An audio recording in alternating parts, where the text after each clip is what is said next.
હાંસોડ ખાતે તંત્ર દ્વારા મુખ્ય માર્ગને અડીને ઊભા કરાયેલ ગેરકાયદેસર દબાણો હટાવવામાં આવ્યા. સ્થાનિકોની વેપારીઓ સાથે વિવાદ પણ જોવા મળ્યો. હાંસોડ ખાતે તંત્ર દ્વારા મુખ્ય માર્ગને અડીને ઊભા કરાયેલ ગેરકાયદેસર દબાણો હટાવવામાં આવ્યા હતા. આ કામગીરી દરમિયાન સ્થાનિકો અને વેપારીઓ સાથે વિવાદ પણ જોવા મળ્યો હતો. હાંસોડમાં મુખ્ય માર્ગને અડીને થયેલા ગેરકાયદેસર દબાણો સામે વહીવટીતંત્ર દ્વારા કડક કાર્યવાહી હાથ ધરવામાં આવી છે. નેશનલ હાઈવે ઓથોરિટી અને સ્થાનિક વહીવટીતંત્ર દ્વારા સંયુક્ત રીતે ઓપરેશન ડિમોલેશન શરૂ કરવામાં આવ્યું છે.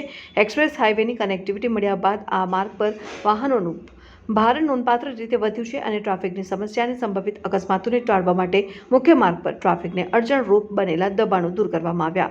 તંત્ર દ્વારા કુલ 68 દબાણ દૂર કરવામાં આવ્યા હતા. કાર્યવાહી દરમિયાન કોઈ અનિચ્છનીય બનાવ ન બને તે માટે પોલીસ બંદોબસ્ત સાથે રાખવામાં આવ્યો હતો. દબાણ હટાવવાની આ ઝુંબેશથી માર્ગ પર વાહન વ્યવહાર વધુ સરળ અને સુરક્ષિત બનશે તેવી અપેક્ષા વ્યક્ત કરવામાં આવી રહી છે. દબાણ હટાવ કામગીરી દરમિયાન વિવાદ પણ જોવા મળ્યો હતો. સ્થાનિકો અને દુકાનદારોએ તંત્ર પર ભેદભાવનો આક્ષેપ કર્યો હતો. અમુક દબાણો હટાવવામાં ન આવતા સ્થાનિકોએ વિરોધ નોંધાવ્યો હતો. દિલ્હી મુંબઈ એક્સપ્રેસ વે પર અંકલેશ્વરના પુના ગામ નજીક કનેક્ટિવિટી અપાયા બાદ સુરત જતા મોટા ભાગના વાહન ચાલકો આ જ માર્ગનો ઉપયોગ કરે છે. ત્યારે અતિ વ્યસ્ત એવા હાંસોડ ટાઉનના માર્ગ પરથી દબાણો હટાવી તંત્ર દ્વારા માર્ગ ખુલ્લો કરવાનો પ્રયત્ન કરવામાં આવ્યો છે. શું નામ છે તમારું? મારું નામ ખ્વાજા ઇદ્રીસ ઇલિયાસ છે સાહેબ.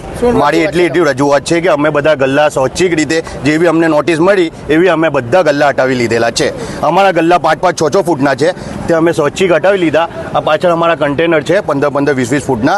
તે લોકોએ કોઈ જાતનું અગારથી બી પતરા કે કોઈ બી જાતનું કન્ટેનર હટાવ્યું નથી.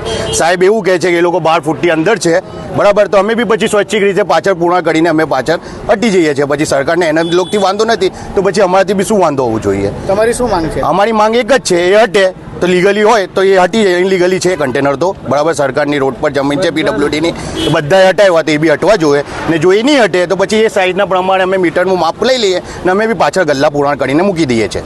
અમારી એટલી રજૂઆત બસ. પછી અમને કોઈ હટાવે નહીં, કેમ કે એ બધાનું એવું છે કે એ લીગલી છે તો અમે બી પછી લીગલી કહેવાઈએ, બરાબર.